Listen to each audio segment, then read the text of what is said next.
Kebijakan saling balas ini memicu kekhawatiran global. Hah? 104%? Gila sih ini. Apaan tuh? Diskon belanjaan? Bukan diskon, Mas. Tarif impor barang dari Cina ke Amerika naik jadi 104%. Emang masih perang dagang? Bukan lanjut sih.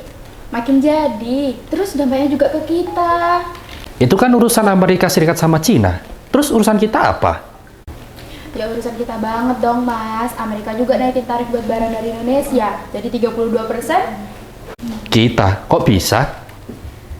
Ya karena kan kita juga naikin tarifnya barang mereka toh. Jadi ya bales-balesan. Wait. Tarif impor yang dimaksudkan pajak impor kan? Nah, dalam dunia perdagangan internasional ini, tarif itu yang disebut dengan bea masuk. Jadi maksudnya literal tuh, masuk ke negara kita langsung dikenakan pajak.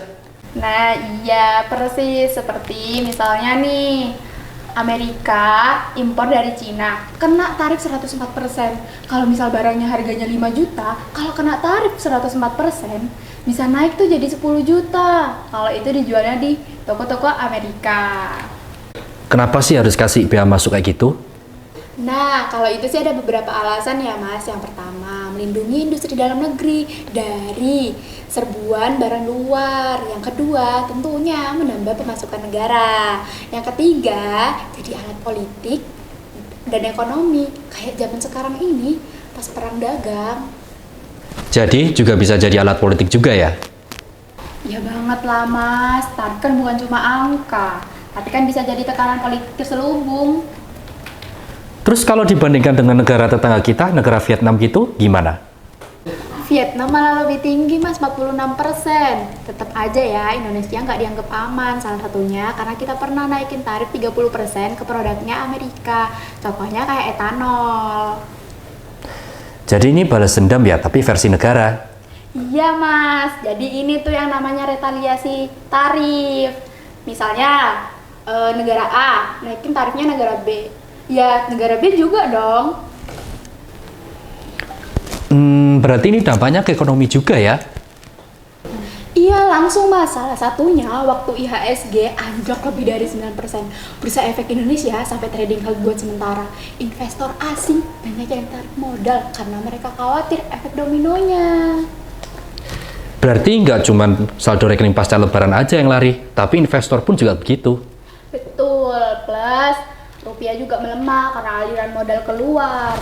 Dan harga barang impor makin mahal. Contohnya HP, laptop, bahkan skincare juga naik, Mas. Hah? Skincare juga jadi korban perang dagang? Kita sendiri juga punya sistem bea masuk kayak gitu juga nggak sih? Di Indonesia punya, Mas. Ini daftar umumnya. Pertama, bea masuk 0% sampai dengan 25% tergantung jenis barang. Ini yang mirip dengan tarif impor. Kedua, PPN, pajak pertambahan nilai 11%. Ini berlaku hampir buat semua barang dan jasa. PPh pasal 22, atas impor 7,5%, buat yang nggak punya API, angka pengenal impor.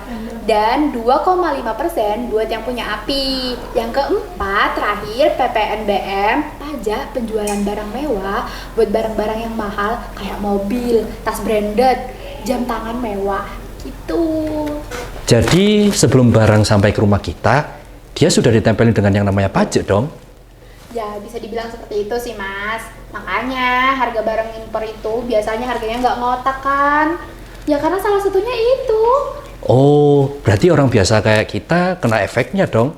Ya bisa banget dong. Apalagi kalau pelaku bisnis online yang beli barangnya impor. Nah, marginnya tuh bisa setipis tisu, Mas. Tapi sebaliknya ya, kalau misalnya kerja di industri ekspor, justru bisa ada peluang gitu. Hah? Peluang gimana maksudnya? Investor yang ninggalin Cina, karena tarifnya tinggi, bisa pindah ke Indonesia. Tapi itu tergantung ya, apa kita punya infrastruktur dan regulasi yang mendukung. Ekonomi global tuh sebenarnya kayak angin, Mas. Kita bisa nggak sih ngatur arahnya? Yap, kita bisa atur layarnya kalau itu. Jadi, kalau kamu ngerasa harga barang naik atau bisnis makin berat, bisa jadi itu bukan salah pasar lokal, tapi efek drama dari dagang antar negara.